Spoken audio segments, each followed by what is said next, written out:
নমস্কার বন্ধুরা, আপনারা সবাই কেমন আছেন? আশা করি ভালো আছেন। তা আমি সুদীপ, আপনারা দেখছেন রোস্ট্যাক ব্লগ চ্যানেল। বন্ধুরা, আজকে যাব হুগলি জেলার নামকরা প্রসিদ্ধ স্থানে হংসেশ্বরী মন্দিরে। হংসেশ্বরী মন্দিরের মায়ের দর্শন করব, সেখানে মন্দিরের আশেপাশের পরিবেশটা আপনাদের দেখাবো, মায়ের মন্দিরের ছবি দেখাবো। তো চলুন বন্ধুরা, হংসেশ্বরী মন্দিরে দেখা যাক। তো হংসেশ্বরী মন্দিরে ঢোকার পূর্বেই আপনাদের এই প্রাণের শহর বাঁশবেড়িয়া এই জায়গাটা পড়বে। তো আপনারা সেলফি তুলতে চাইলে বা ছবি তুলতে চাইলে এখানে দাঁড়িয়ে ছবি তুলে নেবেন, তারপরে সোজা মায়ের মন্দিরের দিকে রওনা হবেন। তো আমি আস্তে আস্তে মায়ের মন্দিরের দিকে প্রবেশ করছি। আপনাদের অবশ্যই জুতো বাইরে খুলে আসতে হবে। বাইরে খুলে আসতে পারেন, অথবা বাইরে সেখানে জুতো জমা রাখার ব্যবস্থা আছে, সেখানেও আপনারা রাখতে পারেন। এখানে গাড়িও রাখার ব্যবস্থা আছে। তো আপনারা বাইকে করে আসলে অবশ্যই মন্দিরের সামনে গ্যারেজে বাইক রাখবেন। তো মায়ের মন্দিরে পুজো দেওয়া হয় সকাল 7:30 থেকে দুপুর 12টা পর্যন্ত। আপনারা পুজো দিতে চাইলে অবশ্যই সকাল 7:30 থেকে 12টার মধ্যে আসবেন। তো বন্ধুরা, আপনারা যদি কল্যাণী হয়ে আসেন, আমরা যেহেতু কল্যাণী হয়ে গেছিলাম, তাই আপনারা যদি কল্যাণী হয়ে আসেন তবে আপনাদের এই ঈশ্বরগুপ্ত সেতুটাকে পার করে তবে হুগলিতে বাঁশবেড়িয়াতে ঢুকতে হবে।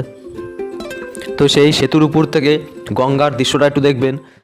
রাজা নৃসিংহদেব 1799 খ্রিস্টাব্দে হংসেশ্বরী কালী মন্দির নির্মাণ শুরু করেন এবং তার মৃত্যুর পর 1814 খ্রিস্টাব্দে তার বিধবা পত্নী রানী শঙ্করী মন্দির নির্মাণ সম্পন্ন করেন।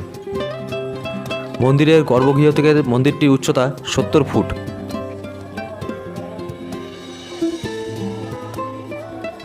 আর মন্দিরের পাশেই বসুদেব মন্দিরটি অবস্থিত।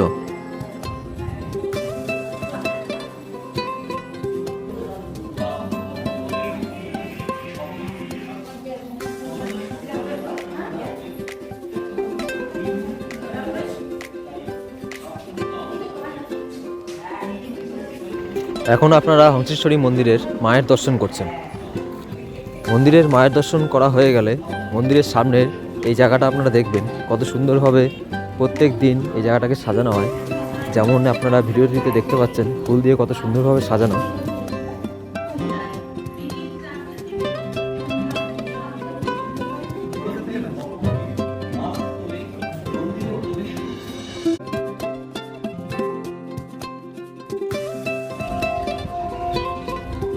এখানেও পুজো দেয়, এখানে ধূপকাঠি জ্বালানোর ব্যবস্থা আছে।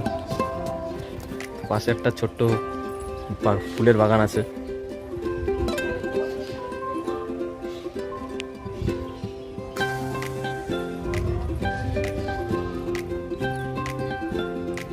তো এগুলো বন্ধুরা মন্দিরের গেট, সব বন্ধ করা আছে। এখানে দেখুন রাধাকৃষ্ণ মূর্তি।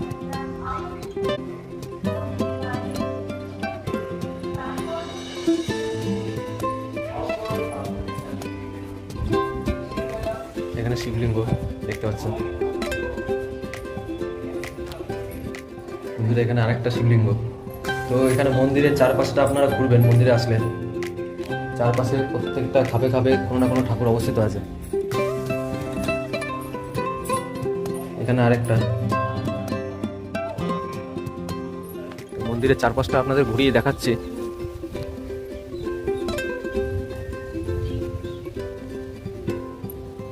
মন্দিরের পিছনের একটু বাগান।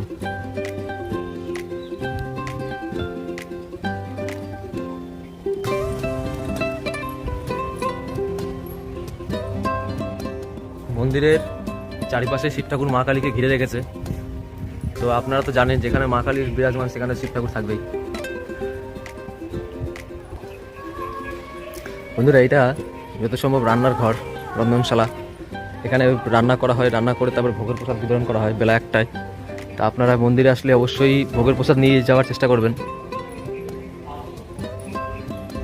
তার আগে আপনাদের কুপন কাটতে হবে। 50 টাকা হচ্ছে থালার মূল্য হচ্ছে 50 টাকা। ভোগের প্রসাদ দেওয়া হয় বেলা 1টায়। তো কোনো দিন খিচুড়ি থাকে, কোনো দিন অন্ন থাকে।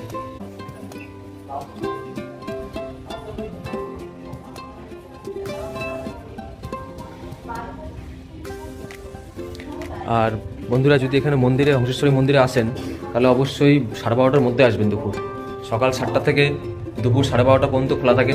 তারপরে মন্দিরের গেট বন্ধ করে দেওয়া হয়। তা আপনারা যদি 12:30টার পরে আসেন তাহলে মন্দিরের মা কালীকে হয়তো দর্শন করতে পারবেন না। তাই চেষ্টা করবেন 12:30টার মধ্যে আসার। এখানে প্রচুর শিবলিঙ্গ আছে। আপনারা আসলে দেখতে পারবেন।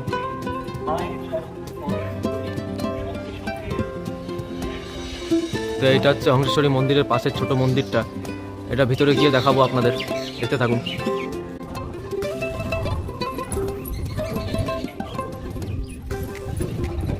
মন্দিরের দেওয়ালে হাত দেওয়া নিষেধ।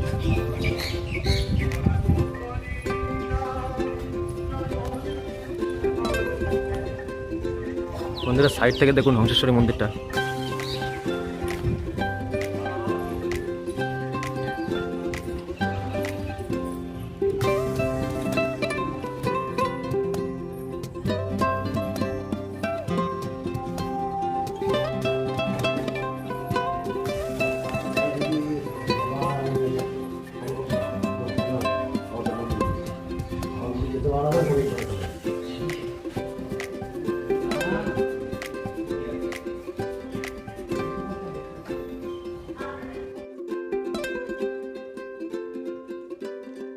তো বন্ধুরা, মন্দিরে আপনারা যদি এসে ছবি তোলেন বা ভিডিও করেন তাহলে অবশ্যই এখানে কিছু রেস্ট্রিকশান আছে, সেগুলো মেনে চলবেন। যেমন মন্দিরের গায়ে হাত দেওয়া যাবে না, মন্দিরের ভিতরে সেলফি তোলা যাবে না। তো এগুলো আপনারা একটু বোর্ডে দেখে নেবেন, দেখে তারপরে ছবি বা ভিডিও তুলবেন। তো আমাদের মন্দির ঘোরা হয়ে গেল, এখানে শেষ।